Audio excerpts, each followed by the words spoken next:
اعوذ باللہ من الشیطان الرجیم بسم اللہ الرحمن الرحیم وصلی اللہ علی محمد واہل بیتہ الطیبین الطاہرین المعصومین۔ میراث کے طبقات میں سے پہلا طبقہ جو بیان کیا جاتا ہے وہ ماں باپ ہیں اور اولاد ہے۔ یہ دونوں وارث بنیں گے میت کے، یعنی اگر کوئی انسان فوت ہوا ہے، اس کی اولاد موجود ہے، اس کے ماں باپ بھی موجود ہیں، تو وہ دونوں وارث بنیں گے اس کے۔ اولاد کے ہوتے ہوئے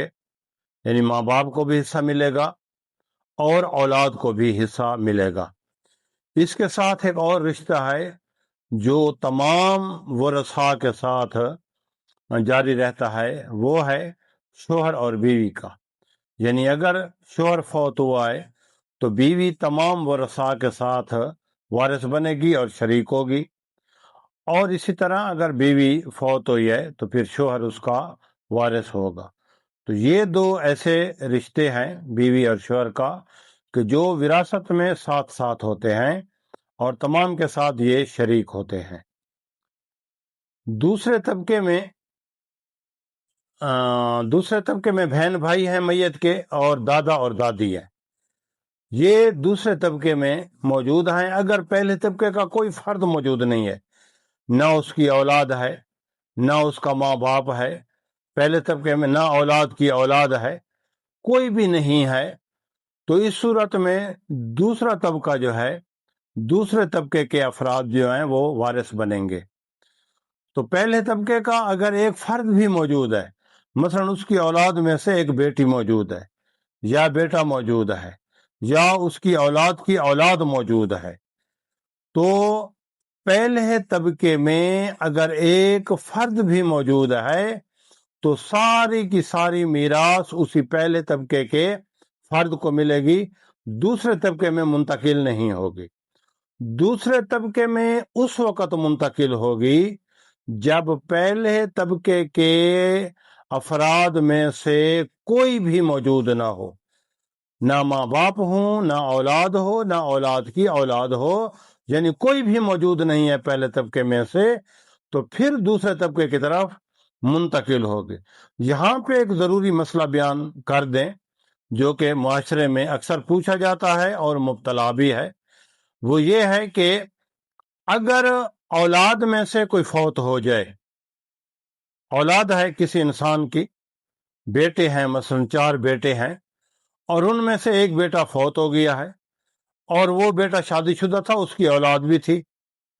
لیکن اس بیٹے کا باپ بھی موجود ہے، تو اس صورت میں جو میت کی اولاد موجود ہے اس کا جو دادا ہے وہ ابھی زندہ ہے، تو اگر میت کی زندگی میں دادا نے اس کی طرف میراث کو منتقل نہیں کیا تھا، مثال سے سمجھا دیں کہ خالد دادا ہے اور زید اس کا بیٹا ہے اور زید کی اولاد موجود ہے۔ اب زید کی وفات ہو گئی ہے، خالد زندہ ہے، زید کی اولاد بھی موجود ہے، تو اب مسئلہ یہ ہے کہ زندگی میں اگر دادے نے ابھی تک